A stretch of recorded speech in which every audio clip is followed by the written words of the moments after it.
You've heard of the Harlem Globetrotters, but have you heard of the African-American OG Harlem Big Daddy Badasses, the Harlem Hellfighters? Of course not, but you're about to. It's the Harlem Hellfighters in today's Motivated Moments in History.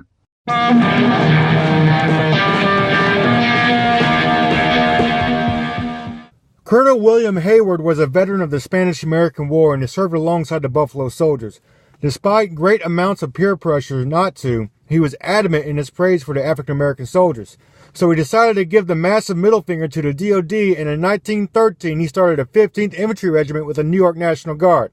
One of his first actions after recruiting several African Americans and Puerto Ricans, he created a first racially integrated officer corps, having men of each race subordinate to persons of other races.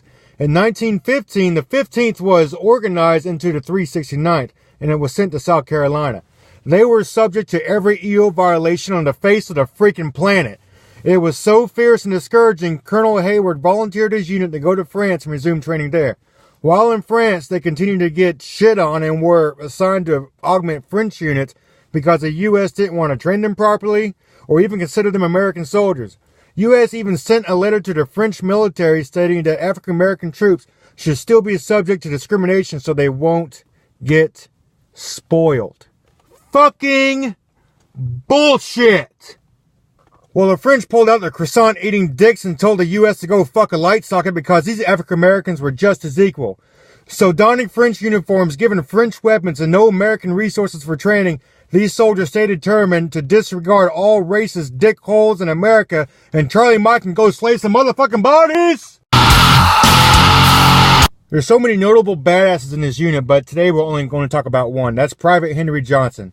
Henry was on guard in France with his buddy Needham Roberts at the early stages of World War I.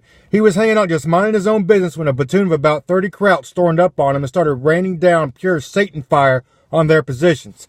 Johnson was hit with a grenade that shredded his leg and shot point blank in the chest with a shotgun, and his buddy was capped twice too.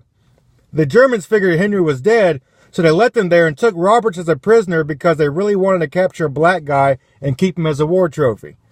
Henry said, "Fuck that shit." He got up to his feet and started firing his guns at the fleeing Germans.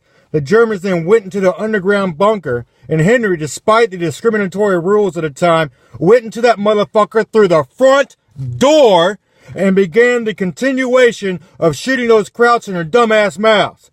When he ran out of ammo, he started throwing grenades at them despite being at close range, and then he resorted to clubbing them with his rifle. He killed 4 men and wounded everyone else in that platoon. Despite being outnumbered 30-1, shot and blown the fuck up, he managed to layeth the smacketh downeth on every single person. He walked to that bunker and said, "I'm whooping all y'all asses," and did it! He retrieved his buddy Roberts and they made their way back to the foxhole. They were found the next day by their superiors in relief, and instead of being dead because, Henry was, shot 21 fucking times and hit by a grenade, he and Roberts were instead chilling out in the foxhole singing some jazz tunes. This heroic act earned Roberts and Henry the French Croix de Guerre. They were the first Americans of World War I to receive such an award. He also received the moniker Black Death from his French counterparts. Black Death. That dude was named after a plague. That is the most metal thing I have ever heard in my life. And if you don't agree, if you don't think it's awesome, then you're a commie ISIS-loving bitch. Johnson and his comrades returned to America and they're still treated like garbage. They're denied recognition for their service.